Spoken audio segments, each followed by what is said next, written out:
It's great to speak with you again today, Farhan. We've done interviews in the past, and this one I'm looking forward to hearing your views. The topic is effective program management leads to effective delivery management. Can you first provide a brief background of yourself? Leads to effective delivery management. Can you first provide a brief background of yourself? Sure. Thank you again for having me on board, Dustin, and pleasure coming in. And again, Farhan Mirza with BAFF Consulting and specializing in supply chain, operational, and lean manufacturing and quality management systems. Generally go in and work with the companies, helping them eventually improve their EBITDAs and then improve their operating margins. And in the recent past year, I have had the opportunity of helping certain organizations with this specific topic. So I thought it would be a great topic to share my experiences. Thanks. So, what are the issues that you typically see in the consulting world at, at your client manufacturing sites which drive back to the need for effective program management? Yeah, what I have noticed over the past almost 20 years of my various experiences from the quality manufacturing and supply chain assignments I have worked on, Dustin, is whether it's a retail, service, or manufacturing environment, generally program management has the following typical issues.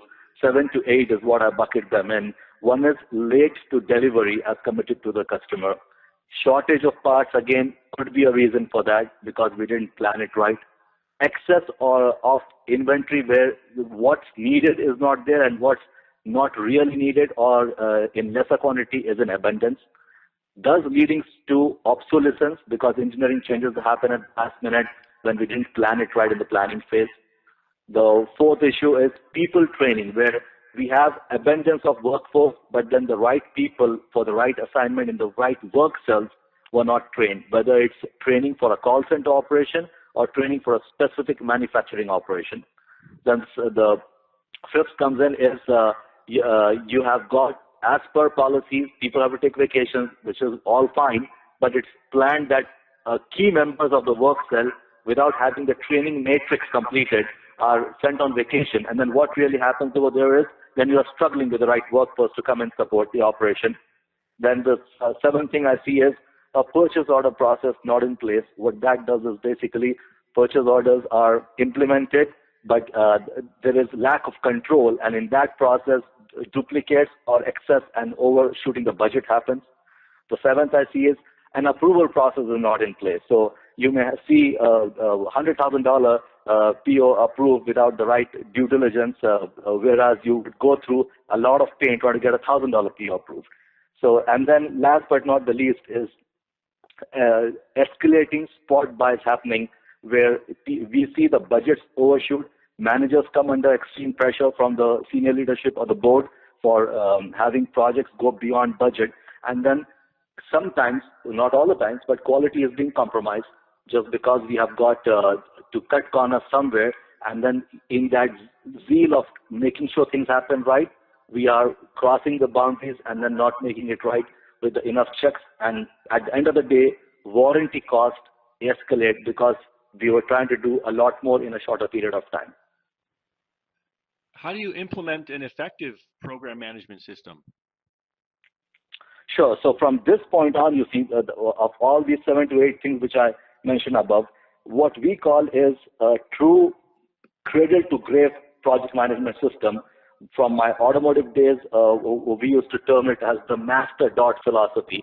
And it truly means from the sales order being agreed between the sales team on the organization side to the customer with whom they got the sales order. Once that is locked in, from that point on till the eventually, especially if you're talking a manufacturing environment, you're going to the installation and commissioning of the product. So anything and everything in between, that's why I call the cradle to the grave approach. And now in this process, there is a set template we use, and then it's like tailor-made, custom-made to every organization, but the broader principles are the same. You bucket them into, I would say, 4 ideal pillars. Management and human resources as the one pillar, quality systems as a second pillar, manufacturing processes and systems as a third pillar, and safety is as the fourth pillar. Now you could add another fifth pillar to it, where it is delivery, due diligence, contract management, and legal, but that could go as a support function. So these are the five pillar, main areas where what we do is within each of those, you say from the point a sales order is kicked off, as an example, what should happen that engineering should then eventually firm up the prints, what should happen for the prints to be approved by the customer or the drawings or the product, even if it's a garment industry. Customer sees the first shots on what you want to produce. Then you go in and talk to the purchasing team. They get a chance to talk to their tier supply chain. They get a chance to talk to what tooling and other equipment needed. Then the training aspects come in, and so on and so forth in every area. So you could go in and then figure out what specifically is needed. And this is how the custom-made, tailor-made requirements is being set into this program management template. How do you execute the implemented system? Sure. So once we go through this custom-built system made on these five pillars, now the key obviously is, one is you get the key to open the safe. The second thing is how you're going to take everything safely out of the safe and you carry it to that destination. That's where the execution comes in. So execution is based on the plan, do, check, act methodology, and we call it the plan. In the planning phase, you want to absolutely make sure that nothing is going to cross the planning phase and go in and become an issue down the road. Then you go into the manufacturing phase and figure out, just like a reverse process failure mode and effect analysis, you want to figure out what is there at all possible that's going to not become an issue in the manufacturing of the product. Then you go into the quality side of the business and say, what I want to absolutely make sure is not going to happen and become an issue outside my facility, that all the checks and balances are in this quality system and all the right gates are present, so that the flawless product is going to eventually reach the customer, which in the event, the final result of that obviously would be there's going to be no warranty, and then product as defined for use is going to be in the hands of the final customer. And every line item, as I mentioned above, has to have, to accomplish this, we get a countermeasure sheet, and then every line item in that custom-built template, which I mentioned, those five pillars, will have a deadline, an owner, a specific, tailored, very succinct, clear line item as an action. It's not a few lines. It is pretty much coupled to 3 to 4 words, very succinct and very clear. You can look at it on the wall and say this is how it is. The whole thing is printed, and then to each of those actions, if the action is not going to happen as per the timing, you have to have a countermeasure. And all of this obviously is printed on the wall, where the countermeasure sheet is below this mega project plan. On the countermeasure sheet, you all have, if something is early to timing, you have to still countermeasure, because you don't want to be a burden on the subsequent operation. If you are late to the completion date, you still have to countermeasure.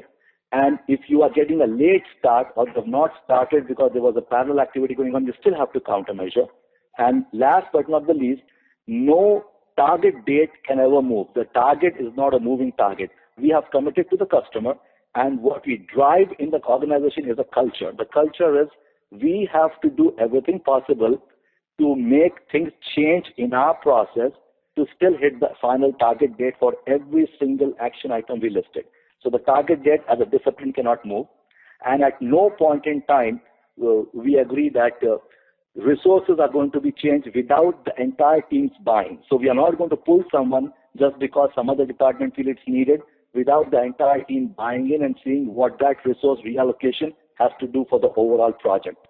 And last but not the least is lessons learned documentation. So we have to absolutely have a lessons learned, so that subsequent projects and parallel projects which are happening will carry forward this lessons learned.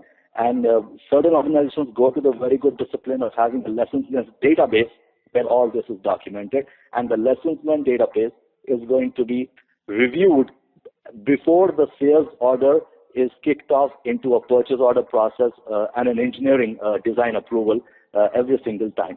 So that minimizes further the risk of having issues with subsequent projects. And how can the audience reach you if they need help with the implementation or other questions they may have? Sure, I'm baffconsultants.com, BAFF consultants, one word.com, the website, and then over there you have got the email as well as the phone numbers. And my personal email is farhan.mirza@baffconsultants.com. And thanks again for sharing. My pleasure. Thank you again for having me on board, and looking forward to further interaction with you, Dustin.